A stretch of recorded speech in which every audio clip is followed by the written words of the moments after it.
Alright, my name is Adrian Crenshaw. Talk you're here to see is dropping docs on Darknets, how people got caught. So we're going to talk about some famous case history on various people who have been using Tor or some other anonymizing systems and have gotten busted still. By the way, in all these cases, none of it was a flaw in Tor directly. It was all bad OPSEC. Well, I'll cover what they screwed up. To save a little time, I think most of you, how many of you have been to my website? Okay, fair amount. Well, my name is Adrian Crenshaw. I run irongeek.com. I do a lot of video recordings for people, but also do some of my own research and post it. Have an interest in InfoSec education, but I'm likely to get something wrong. Like if you ask me about the newest relay early attacks that people are talking about with Tor, I'm only this much up on it, so I probably can't get it for you, but I'm interested in learning on it. Don't know everything, just geek with time on my hands. I'm also a senior information security consultant at TrustedSec, which is who were kind enough to fly me out here, and also a co-founder of DerbyCon. Woo! Yay, DerbyCon! All right, perspective and general warnings. I'm taking this from two perspectives: how to keep people anonymous and how to de-anonymize people. Because depending on who someone is, I want them to be de-anonymized, but other people I want to help out. But I kind of, well, how to put it this way? I'm not a huge privacy guy whatsoever. I've had this, philosophy that if all secrets could be known, the world would probably be a better place. But some people who have more power have the ability to keep secrets better than others. So, secrecy costs, and some people can pay that better than others. But I'm just interested in the cat and mouse of it all. It's kind of like a chess game. Like, how do you keep yourself anonymous? How does someone de-anonymize you? It's just an intellectual interest for me. Also, I am not a lawyer. Some of the things I'm going to be talking about, there might be some quasi-legal stuff. Remember, any legal advice I give is not legal advice in the legal advice definition of legal advice.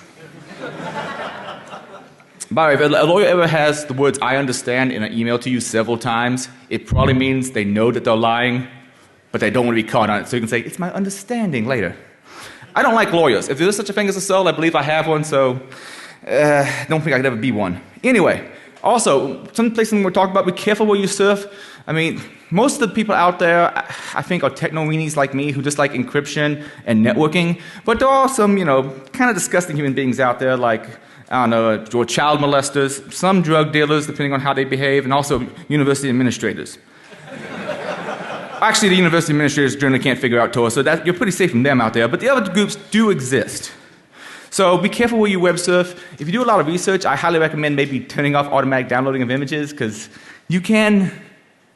Let's just say I have a friend of mine who's a researcher who I only know from the internet, so I can't give you his real name, named Bob, who happened to give a talk at DEF CON one year on Darknets, and he was looking through this forum system and saw a picture of himself right next to a bunch of child porn. Because it's just, there's some disturbed people out there. So be careful where you surf. But most of the stuff I think is fairly innocent and interesting, and it's good for people's privacy. So we're going to talk a little bit about how Tor works to begin with. Tor is what's sometimes referred to as a darknet, and it uses proxies and multiple levels of encryption to actually get a message out and keep it secured. I'll give you a diagram of that here shortly. Personally, I like the term cypherspace better. One, I think it sounds cool. And second of all, darknet also means something different to someone who runs honeypots. That's some unallocated piece of IP space that you say, hey, anybody that's touching it, we know it has to be illegitimate, so we shun them. So it has two meanings, so that's why I like cypherspace better, but darknet kind of took off. But that brings us to the Onion router. This is the most popular darknet out there. There's other ones as well. I2P, I'm a big fanboy. I need to stop blowing into that. I2P, I'm a big fanboy of, but it doesn't have as big a base as Tor does. Now, this was started off as a Navy research project way back in the day. Eventually, the EFF took it over, and then it became its own 5013C. Also, it was put out there essentially so people could have privacy, so you could web surf around and not have anybody necessarily know who you are, and also so with extra features, be able to host something and not have people know who it is so they can shut it down. Like, let's say if someone wants to host some kind of media out there that might get shut down if it was on a public IP address, they can host it via a hidden service. But hidden services don't have to be just websites. They can also be, well, you can SSH into a hidden service. They can be any old thing you can do over TCP. But mostly you're going to see anonymous sites, but we're going to talk mostly about hidden service in some sections of this talk. Also, how you access it, essentially once you run Tor, you have a SOCKS proxy on your local machine, you can put in a web browser to it, and it just generally functions, all the traffic is tunneled through Tor, hopefully. It's hard to get that configured right if you do it for your own browser. There are all things you can screw up, which is why it's generally recommended to use the Tor browser bundle, which already has things packaged up for you. I'm going to talk about some attacks that are pretty easy to pull against you if you don't use the Tor browser bundle. But yeah, like I said before, it's layers of encryption. So you have like 3 hops, generally speaking, and then you're out to the public internet. Tor is bidirectional tunnels, so basically the data that you send out is coming back the same way. I say that here because some other darknets are different. Your out tunnels and your in tunnels can be different. So that can confuse traffic analysis attacks. But Tor is basically bidirectional. Also, it has directory service, which can be a central point of failure. Though it also uses distributed hash tables for some of the hidden service stuff. So I need to look into the tech manuals a little bit more to understand where they use which one for what. The directory service thing, though, comes important because a few years back, China decided to block the directory servers, and that kept a lot of people from accessing Tor directly unless they use something called a bridge node, which we'll also mention here shortly. But I mentioned before that darknets are generally composed of proxies with multiple levels of encryption. So let's say someone wants to send a message through Tor out to the public internet. What they would do is they have 3 levels of encryption. One for the first hop, that gets stripped off. There was another one inside that, which is for the second hop. Then another one for the third hop. At that point, the exit point, which is that last node, decrypts it and sends it on the public internet, possibly in clear text, depending on what the protocol is. Like if it's HTTPS, it's still going to be encrypted. But people on that exit point can also be sniffing the traffic. So if you're surfing without using SSL or TLS, yeah, they can see that stuff. Now, hidden services are a little bit different.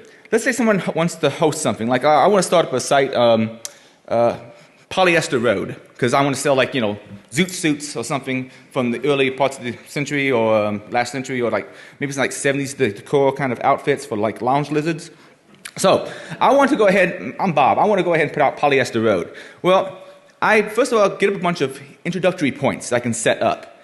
And then I can send that to the DB and have it known what my introductory points are. So that's advertised for my onion address. And an onion address is something.onion. Usually it's a semi-random set, well, it is supposedly random set of characters.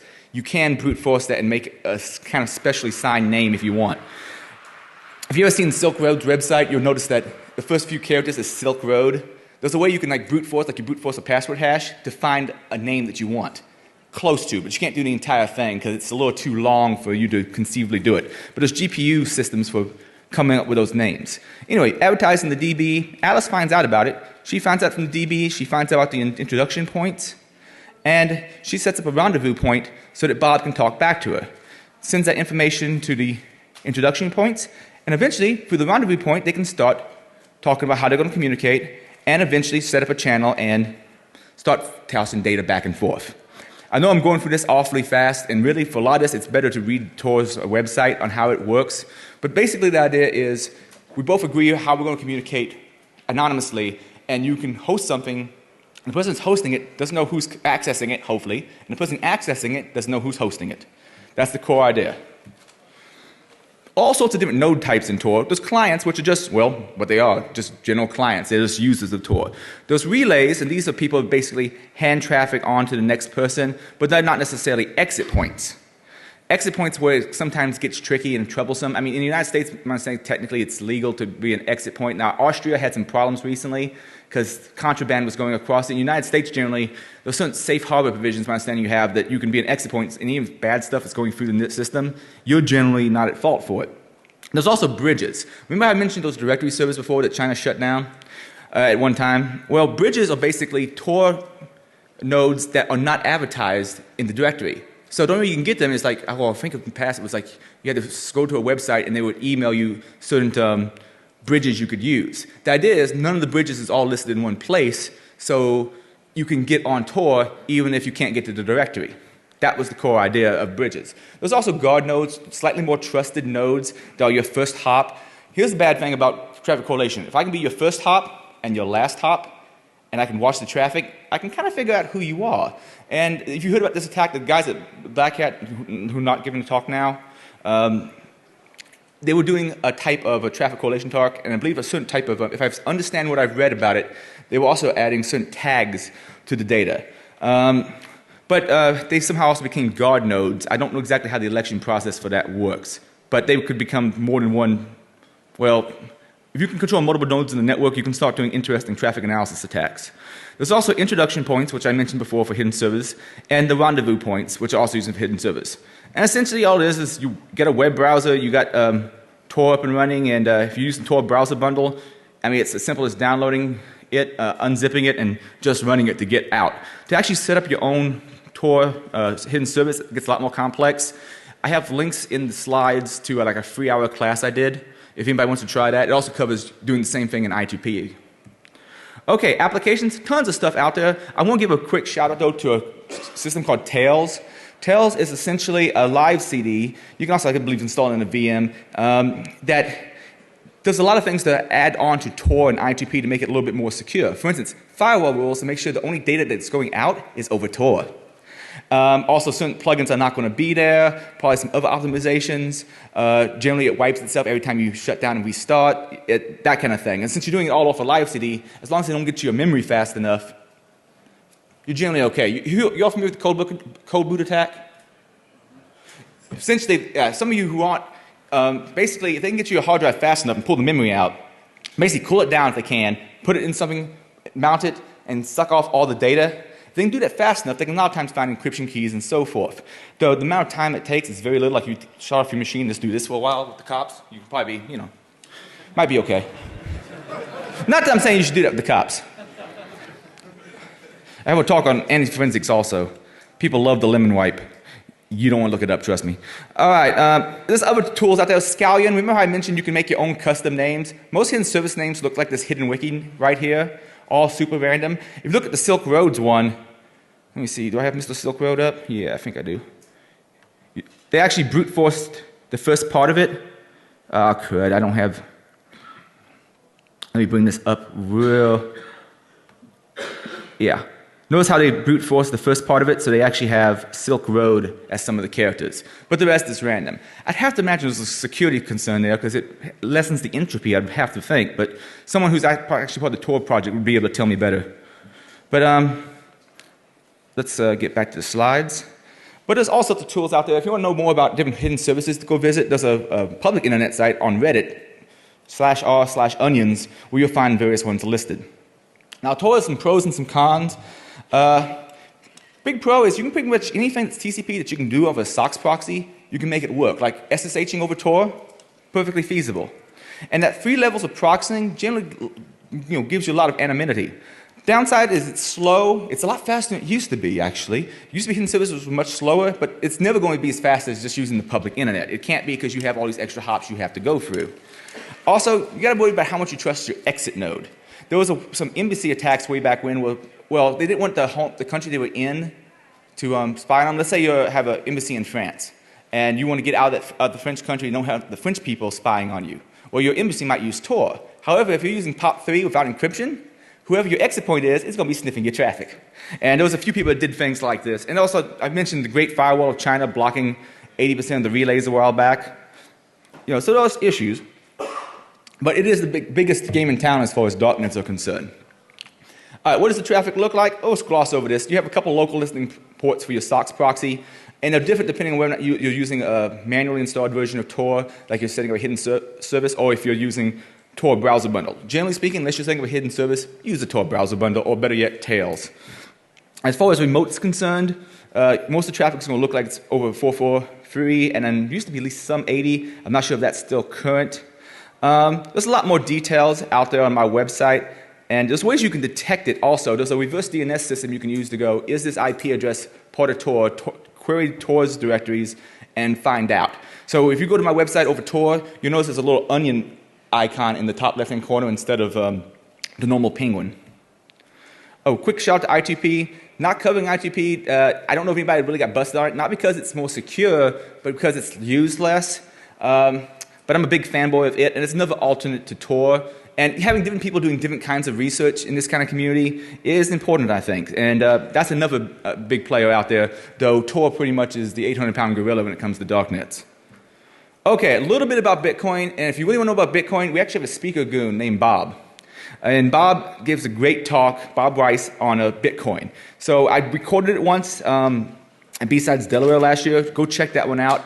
But essentially, Bitcoin is a cryptocurrency, And the idea is you use proof of work. And this is not how Bitcoin works, but I'm going to see if I can explain proof of work to you. It was originally came up as a way of stopping spam. Let's say the idea would be, if you want to send me a message, you got to do some work before you can send it to me. This way, if you're a spammer, it's going to discourage you. For instance, I'm not discouraged from sending an email to someone if it takes 1 extra second to calculate something. However, if it takes 1 extra second for a spammer to calculate, it slows them down massively for being able to do spam campaigns. So an example of proof of work would be, well, this is the simplest one for most security people probably, password hash cracking. It's really fast to take a password and hash it to the hash value. However, taking the hash value and turning it back to the password is much more difficult. So a proof of work example might be, I tell you you can only send an email to me if you brute force my password. It's a 4-character password. Here's my hash. And a 4-character password, you're going to be able to do that pretty fast. But it's still a little bit of time, and it's enough to where it's not a nuisance to people sending legitimate emails, but it is to others. Well, Bitcoin uses similar kind of system of proof of work. Also has this big blockchain where it keeps track of who all is communicated with who as far as passing on Bitcoins to say, I now assign these Bitcoins I own to this particular address. But watch Bob's talk on it. It gets a lot more innate, and but just know it's used for if you want to spend stuff anonymously or semi-anonymously.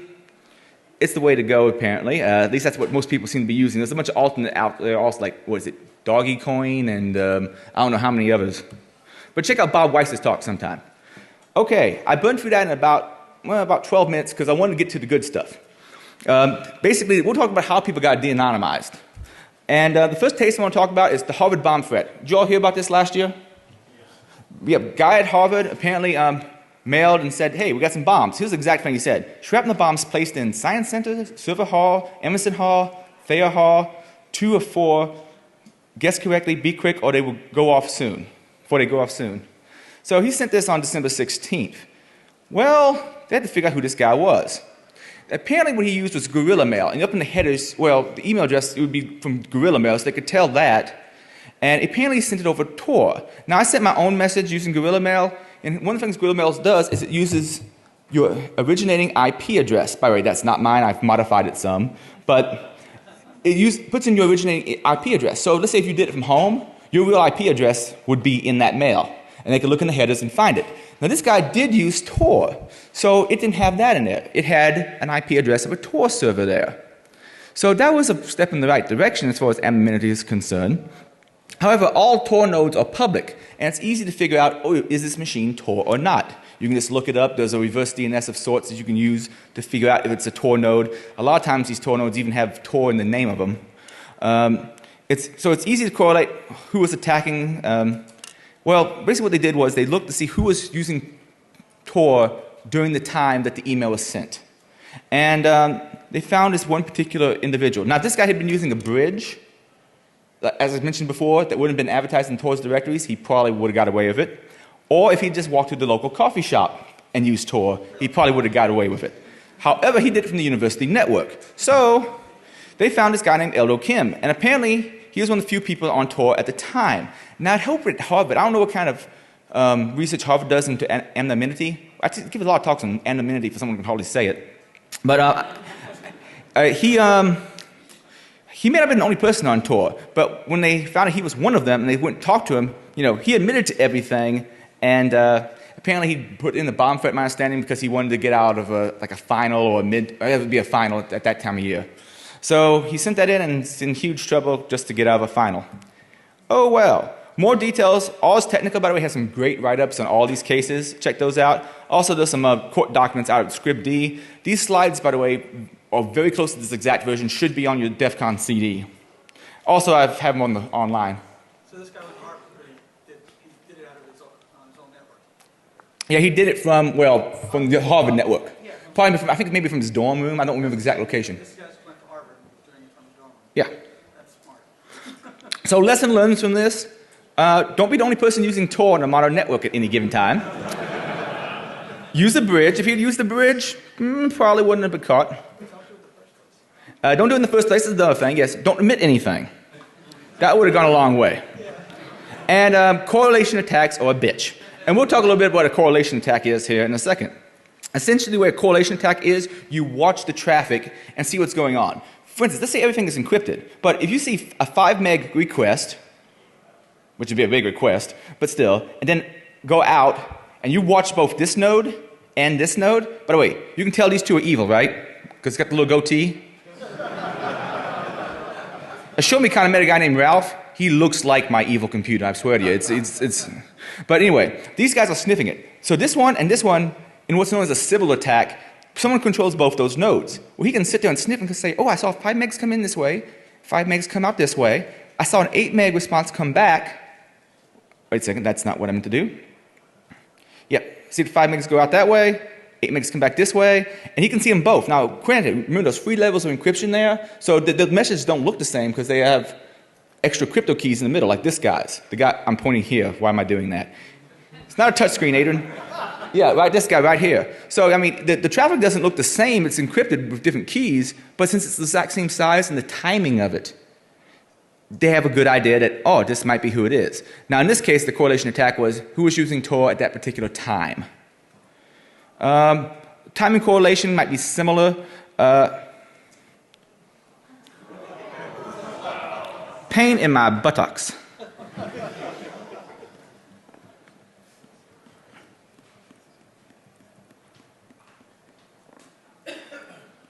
All right, let's see if this thing will crash again or not. Ah. I got my stuff together here eventually. All right. Shift F5. F in because it's a freaking Macintosh. Okay. So that was the attack I was mentioning before, just looking at traffic. There's also timing attacks that could possibly be done based on when the traffic is coming through. And there's been some work on people trying to DDoS part of the network to say, okay, I know it's coming through here. If I DOS that and I can put, well, if I can force a certain pattern to the traffic, you might be able to recognize that down the chain. Now, the attack that they were doing with the relay early, if I understood what they were doing some kind of tagging attack that they didn't expect people to be able to do. But basically, you want to do something to the traffic to make it visible down the line to know who was talking to who. That could be like DOSing certain boxes. Like if I knew certain boxes are out there on the internet or Tor, I could try DOSing this one. Do I think that's the server? All right, did the server go down? All right, maybe that wasn't it. Try the next one and so forth. Or just DOSing something along the path and trying to induce a pattern in the traffic. If you're one of the nodes along the way, I guess you could post the traffic yourself.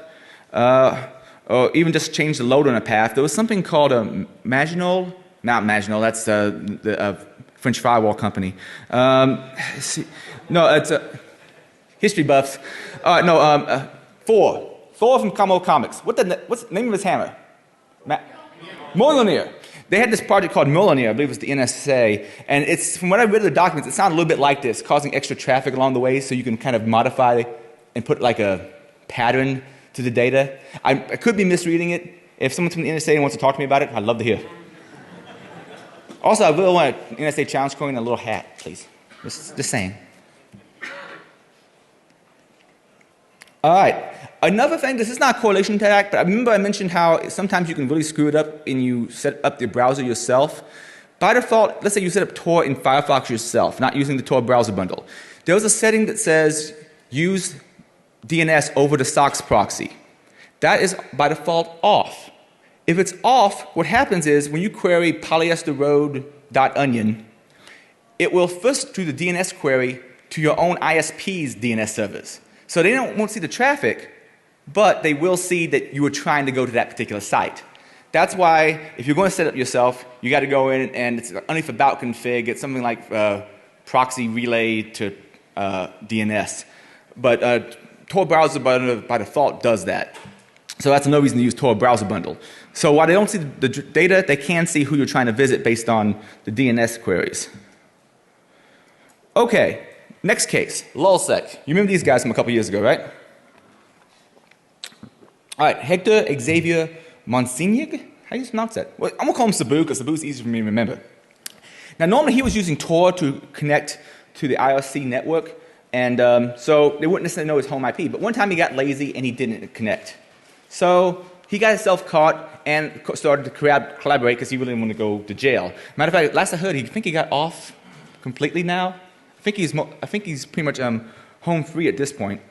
But anyway, he didn't use Tor consistently. Eventually, they found him. And I don't understand, some of these people who do these illegal acts, why don't use something like I2P, which has IRC built into it, and you can do it all over an anonymous network. Because even if you use a cloaking, I can't remember what the terminology is in IRC, a cloak that hides your IP address from other people doing like a right click and who is this, it still is a problem because the person who owns the IRC servers might look at your IP address and figure out who you are. There was actually Ryan Cleary, I think he lives in Great Britain. He was part of the anonymous movement at one time, and he got pissed off at other people in it, and he was running one of the IRC servers, so he just started dumping everybody's IP addresses and who he thought they were on the internet, as I recall. So if they'd all been using I2P and IRC, they probably wouldn't have got caught. All right. Anyway, Hector, there was no guy in Lulzsec he was speaking with called SupG. Ends up it's Jeremy Hammond, though at least that's who's suspected, though they didn't know that at the time. And Jeremy let slip various bits of information, like where he had been arrested or detained before, and various political groups he was involved with. And they got a general idea for where in the world he lived. Now, this narrowed the suspect pool down a whole lot, and they finally got enough evidence to be able to get, well, the ability to monitor his internet access. Because it was various things like, you know, I was arrested at this particular location, I'm involved with these particular people. From some of the things he said, made it very clear that he lived in the Midwest, and there's only so many people that fit those kind of qualities and already have a record. So they were able to, you know, narrow it down. Now, Hammond did use Tor consistently, as far as I can tell from what records I've read. And the crypto was never busted. But they were able to use, essentially, timing correlation attacks. Well, calling it attack seems overblown, but timing correlation to figure out that SupG was always online at the same time Hammond was, and that when SupG was talking to Sabu, Hammond was in his residence using his internet connection. And while he was using Tor at all times, as far as I can tell, they were able to figure out, well, it seems likely that it is indeed him. A lot more details on Ars Technical article, but let's get a few lessons from this one. Lessons learned: first, use Tor consistently. If someone uses it only, you know, part of the time, that's going to cause a problem. Now, back in the day when you had to configure Tor yourself, one attack that was really cool to do is to give someone a cookie while they're in Tor. Wait for them to disconnect from Tor. If they come back and visit your site again without Tor, you see that cookie and you know who that was. And I actually have a feature on my website that does that. Now, if you're using Tor browser bundle, that doesn't work because it's going to clear out that history every time you shut it down. But yeah, use Tor consistently. Don't give out a lot of personal information. If the guy hadn't released a whole bunch of stuff about, you know, this is where I was arrested, these are the people I was hanging out with, this is what I'm involved in, they probably wouldn't be able to narrow it down to him. Also, correlation attacks are still a bitch. Because of when he was online versus when SupG was talking to Sabu, they figured out who he was. Case number 2. And by the way, in case you can't figure it out, I'm following the programmer's standard of counting from 0. So case number 2, Freedom Hosting. Now, Freedom Hosting is a company that basically allowed people to get hosting services inside of Tor, so they didn't have to set up their own boxes for a hidden service. They basically used these people's. But they hosted a lot of different things, and amongst them, some child porn-related services. That wasn't the only thing they were about, but that was one of the things they had. They also had some legitimate stuff as well, like Tor Mail, I believe, was one of the things that particular group ran. Well, Freedom Hosting had already come underneath attack before because of the whole hosting of child porn. Anonymous had an op a while back called Darknets, where they were attacking them and trying to hack the websites. And I think at one point they dumped a bunch of information about who was using them. Just because it's anonymous doesn't mean that the web application on the other end isn't vulnerable. And that's my understanding of how they dumped a bunch of accounts from them. Was that? Oh, on July 13th, though, FBI finally compromised one of Freedom Hosting's boxes and decided to insert some malicious JavaScript. There was this bug out. That's the CVE number if you really want to see it. And it existed in Firefox version 17 extended service release. And a recent version of the Tor browser bundle happened to be using that particular version of Firefox, so it was vulnerable. Now, Tor had already updated the package. If all these people had updated by that time, they wouldn't have got caught because they wouldn't have been vulnerable to this. But a lot of people don't necessarily update in a timely fashion. So they had this vulnerability, and they had control over at least one Freedom hosting server. So they installed this malware using this JavaScript bug, and were able to do some stuff. Basically, they installed a piece of malware called Magneto. And they dropped Magneto on her, and it would phone home to some servers in Virginia, things like the host's public IP address. Some of the content, let me see. MAC address was reported. That kind of narrows it down to the machine. You can do some finagling there. The Windows host name, and a unique serial number to tie the user to the site visit. This sounds kind of similar to the project I think I've read in some of the Snowden documents about something called the Egotistical Giraffe Project, which is a beautiful name. I don't think it's exactly the same exploit though. I mean, maybe the same exploit, but not entirely the same project, because I'm not sure the FBI and the NSA collaborated that much. But there was a similar thing out there called Egotistical Giraffe. And there was a lot of cases in the past of law enforcement doing something similar, like getting malware installed on someone's machine so they can track them and see what they're up to. Other examples would be Magic Lantern. Fox Acid is another project of, I believe it was the NSA's, and what is it? GB8? What is Great Britain's equivalent of the NSA? GCHQ. I believe that might have been a side project of both of them. I may get this wrong, so, I'm just pointing it out, and if I get it wrong, let me know after the talk. And a CPAB would be another example. Big thanks to Joe Cicero. He gave a talk at ThoughtCon this year that was really good. Unfortunately, it was not recorded. So if he ever gives us a talk on piracy in a surveillance state again, go check that out. He might even be here at DEF CON. I think that was the first time I ever met him, was at DEF CON 2009. Anyway, Freedom hosting. Eventually, they compromised the box. They were able to place malware on all sorts of people's machines. And so eventually, they thought they knew who was hosting, or who was the head guy in charge of Freedom hosting. And it ended up being this Eric Enrique Marquez. He's alleged to be the operator of Freedom hosting. Also, they traced it down because of how he did payments. See, he has to buy the service someplace, and they may be running Tor to directly communicate with him, but once they compromise a box and figure out, oh, this is the real IP address, let's who's actually leasing this box. That ties it to him pretty quick. Now, when they busted him, he's said to have dived for his laptop to shut it down. That goes back to the whole cold boot attack thing I was talking about. If the machine was shut down, if it has full hard drive encryption, modern crypto, I mean, you don't beat it mathematically. You beat it through bad implementation or rubber hose cryptography. Look that one up, it's lovely. In his case, he knew about this, and he was like trying to dive for his laptop allegedly so he can close it down so that they couldn't get the data, but apparently he didn't get to it fast enough. A lot more details and a Wired article on it. Lessons learned from this one. Don't host Captain Picard or Julian Bashir. That's one thing. You're all not familiar with 4chan culture, are you? Okay. Let me explain. Julian Bashir is short for, JB and jailbait. Captain Picard, CP, child porn. That's where the names came from. I actually gave a talk a few years back at, I think it was an Ohio Information Security Forum. Maybe that was it. It was some ISSA event, and I gave a talk on Anonymous and tried to explain how Anonymous isn't one cohesive group. It's kind of a banner term, it's a meme more than anything for people who want to go and do a particular thing. And I used a bunch of in-culture terminology, which can get pretty offensive. I mean, this whole purpose of people's Anonymous' point in life is to, do it for the lulz and troll people in a lot of cases. So I was using in-culture terminology, and I think the quote my buddy said about me not getting invited back was, well, Mr. Crenshaw's talk was well-researched. It was wholly inappropriate. If you get to know the anonymous guys in 4chan, you'll get, okay, maybe it was somewhat true.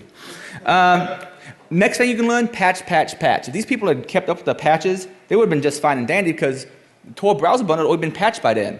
Although I don't think they put the warning at the time. Now, if you have an outdated version of the Tor browser bundle that's not too outdated, you'll see a little warning message up near the onion that says, hey, there's a newer version out, you should really update. I don't think they were doing that at the time. Is there anybody with the Tor project here? Okay, I guess they can't answer that question then. I don't think they were doing that at the time. Also, follow the money. Like I said, my understanding is they tied the server to him via how he paid for them. And leave encrypted laptops in a powered down state when not in use. That would have helped out a whole lot. All right. Making a hidden server contact you over the public internet. I'm not sure exactly what Freedom Hosting's problems was, but let's say they had some kind of web vulnerability. Let's say they had a command injection. If you can connect to it, send your exploit to it, even if it's all encrypted and getting there, you can make it contact you outside of the Tor network, depending on what firewall rules are in place and so forth. This would be a little bit harder on something like Tails because they have certain rules in place to keep you from doing that. But if it's just like my old Linux box I set up, used Tor for, and I happen to have a command injection vulnerability, they could do something like ping themselves or do a trace route back and see what the results are and have a good idea of who the host actually is, the real world IP address. That brings us to case 3, the Silk Road. Who else heard of these guys? Okay, Silk Road. Silk Road was something that ran by a guy named Dread Pirate Roberts.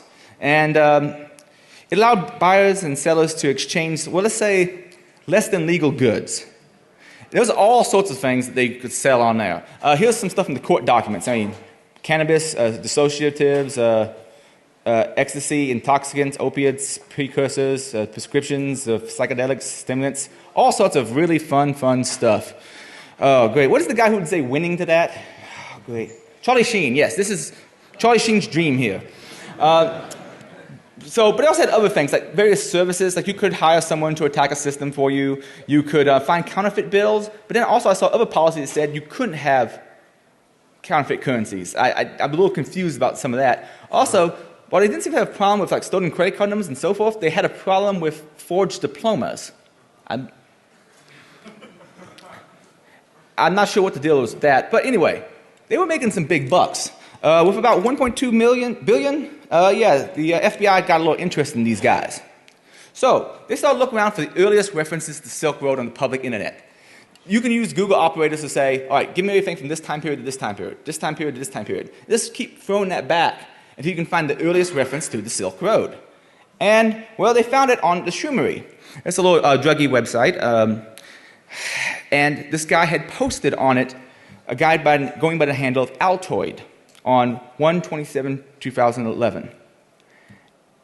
And here's, well, I don't think I actually have up what he said, but essentially he was advertising the Silk Road. And it's very clear from his text that he was advertising it and not just asking a question, because he has these very flavorful words. I came across this website called Silk Road. It's a tall hidden service that claims to allow you to buy and sell anything online anonymously. I'm thinking of buying off of it, but wanted to see if anyone here had heard of it or could recommend it. And he gives information on how to visit it. And it's very clear from the way he wrote it, it sounds more like an advertisement than someone just asking a question about it. But that was the very first reference I could find to Silk Road on the internet. Then on Bitcoin Talk, there was someone posting and asking about it as well, and pointing out that the Silk Road exists, and seeing if anybody's actually used it. Then also on Bitcoin Talk, later on, let's see, he's basically describing it again, and it's the same username, different form, same username, Altoid. And you want to know what people thought about it. But once again, it sounds very much like an advertisement. Then later on, Altoid, again on Bitcoin Talk, started looking for an IT pro in the Bitcoin community. And here's where it got dumb. He said, contact me at rossulbricht@gmail.com. That is some OPSEC fail from hell right there. So, yeah, that tallied the first mention of Silk Road ever they could find on the internet to a handle named Altoid, and Altoid to an email address belonging to Ross. So, yeah, that was pretty bad. Also, a few other things point out. Dread Pirate Roberts posted a lot about his economic philosophy on the Silk Road, and Ulbricht and Ross both had an interest in the Mises Institute and what's known as the Austrian School of Economics. So they had similar interests, kind of like Jeremy Hammond let loose too much of his personal life. Well, Ross did the same thing. And as I said, he just mentioned the same things that Ross mentioned, so that kind of narrowed it down to him possibly, though that's not necessarily a firm thing. But you get enough little pieces of evidence together, apparently you can get a court order. Also, another thing he did that was kind of screwy, Ross Ulbricht account was posted on Stack Overflow, and he was asking for help with some PHP code for connecting to a Tor hidden service. And he quickly changed his username to Frosty, but the first username he used was Ross Ulbricht. I don't know why, but that's what he did. So guess who is the main suspect at this point for Dread Pirate Roberts? Ross William Ulbricht. And that's about the expression I would have on my face too if I was the main suspect for that. What is it, 1.2 billion, and the FBI takes interest. All right. Someone was connecting to a server that hosts the Silk Road from an internet cafe that was nearby Ross. They would start looking into it. And I think they also found that he had been logging into Gmail from the exact same place. Most were in the Pacific time zone. This becomes like death by 1,000 paper cuts eventually. Yeah, the IP of the Silk Road server was attached to via a VPN server that was connected to from an IP belonging to an internet cafe on Laguna Street in San Francisco, from which Ulbricht had connected to his Gmail account before. This more ties. There was a PM to Dread Roberts from a user that said the site was leaking some sort of external IP address. This is kind of fairly common on some web applications. If you type in the right things and they don't do proper sanitization, you can figure out what the internal IP address is. The IP address in this case belonged to the VPN. Yeah, eventually though, the FBI was able to find some of the servers and start getting hard drive images of them. How they initially found them completely, I'm not sure. I don't know if they used the previous bug, if they exploited the box. There's a lot of conjecture. Nicholas Weaver conjectures that they exploited the box and got in. However, there's also a story I read about someone contacting, making sure I have time, someone contacting Ross about wanting to sell a whole bunch of cocaine, I believe it was, and Ross put him in contact with one of his forum admins, or one of his employees, and that employee was going to buy it, but he bought it through his own house, and then the FBI was able to land on him at his own house. Now they have someone who works for the Silk Road, who probably had access to server infrastructure, so they may not have had to hack anything. They may have just followed where the drugs went, said, oh, you work for the Silk Road? You work for us now. Let us into the boxes. And they got hard drive images, and were able to start monitoring more. Another big problem, let me see if I have it on here. No, it's a later slide, I think. Another problem that he ended up having was he had ordered a bunch of fake IDs. And these got intercepted coming across the border, like 9 IDs with different names. But they all had Ulbricht's picture on them. Homeland Security found these, and they went to go talk to him. And he denied having ordered them. I mean, I've seen a lot of documentaries on people escaping prosecution 10 minutes, and generally denying everything is a good call. The next thing he did, I don't understand, though. The denying thing, that's all good. But however, he apparently is alleged to have said, Ulbricht volunteered that hypothetically anyone could go onto a website named Silk Road on Tor and purchase any drugs or fake identity documents the person wanted. Why the hell would you admit that? Why would you say that? But yeah, that started pulling them back to him. And by the way, his roommates, when the people showed up, the Homeland Security folks, knew him as Josh and not his real name. So, also, fake IDs with someone else, with your face on them, what reason would other people have to buy those? It's framing you in some way, I suppose, but it seems like there's better ways to do that. Also, one of those servers that they ended up getting control over had Frosty at Frosty in one of the keys. And he'd used Frosty's before as a handle. And eventually they took down the site, and they landed on him in a library right after he entered his password on his laptop for same reasons as, I suppose, the previous gentleman. More info on these particular articles. Nate Anderson did a great write-up. I believe that was for Ars Technica, and Agent Christopher Tarbell did some of the best court document stuff I've read. Lessons learned: keep online identities separate. If he'd kept his interest to himself, that probably would have helped. Also, if he hadn't used Tor from the same locations he was logging into his Gmail, that would help some also. Not using the same handle as multiple places would help. Having a consistent story would help, like his roommates knowing him as Josh. Don't talk about interests. Don't volunteer information like I have no idea why he said, theoretically you could buy this on Silk Road. Demos, I have a little bit of time for some demos, so let me illustrate some of the things I was mentioning about possible ways of de-anonymizing people. There's a couple things you can do. Not everything that a person is necessarily going to open is going to respect the proxy settings on the local machine. So let's say you're accessing something over Tor, and I try to convince you, hey, go to this one particular website and download this Word doc. It's all safe and good. Go ahead and do that. Well, depending on how your browser is set up, it may not respect the proxy settings. Now, I'm trying to connect to Tor right here, and hopefully this comes up within a reasonable amount of time. I should have had that up earlier already. Okay, that's up. Let me say I visited this particular site. Tracking doc, and this is a little Word doc. I've embedded an image in it. Since then, John Strand has shown me a better way of doing this, but I'm still using the image format for right now. So I'm doing it all over Tor browser. I got the Word document. I'm going to open it. And yeah, it's a trap. Yes, it's a trap. And hi there, image. Yes, I need to register. I know. I'm sorry, Microsoft. Tor, hi there. And now if I went to a certain page I have set up for tracking, let me see if I can find it real quick.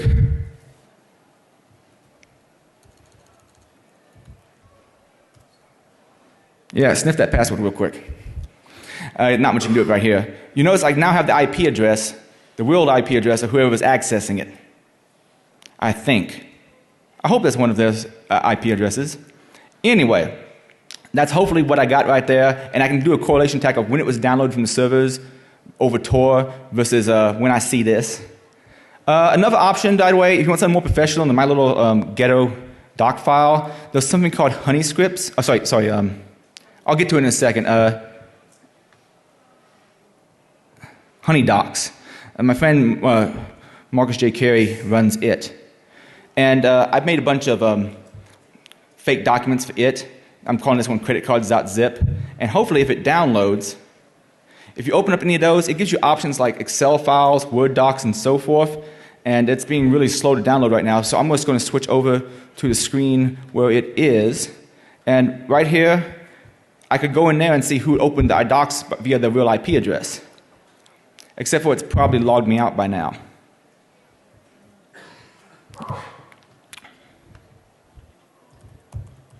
Y'all can watch this for a second. Everybody close your eyes. Let's see. Not that long a password. Y'all can guess it. Remember it. I feel bold. Do your thing. Okay. And there's my DEF CON demo, and there's various people who've accessed it. I asked people to access over Tor. That should probably be their real world IP address unless they're doing various things to make Word somehow respect the proxy settings, which is a possibility. How much time we got now? 5 minutes.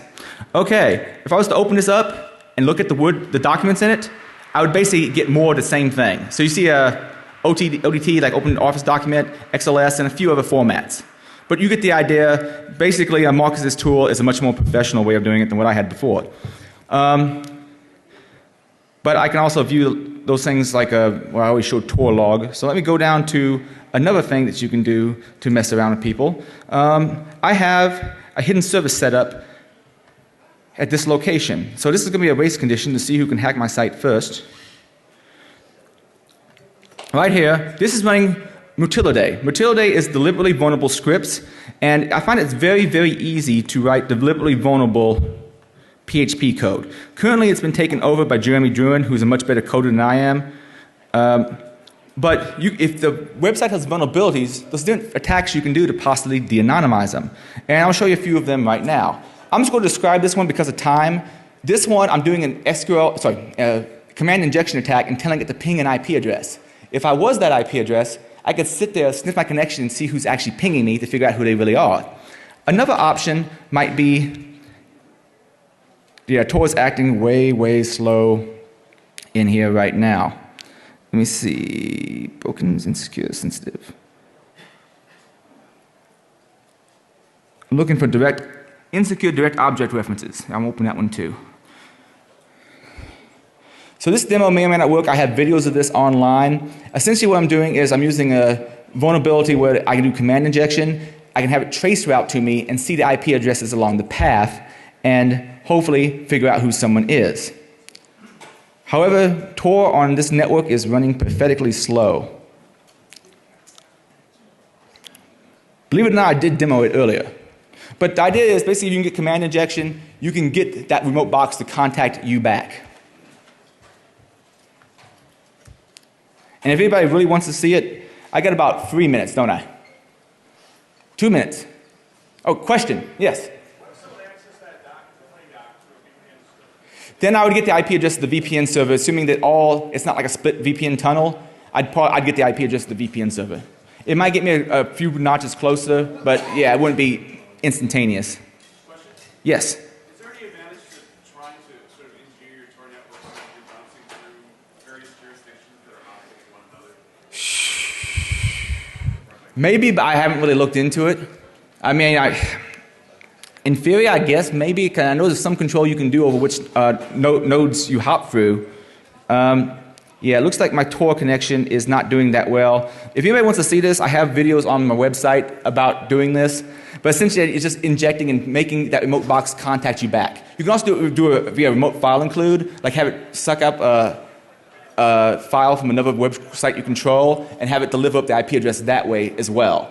And I have had videos in the past of that working. But unfortunately, I am out of time and Tor is going very slow for me. So I thank you for your time, and if you have any questions, I'm around.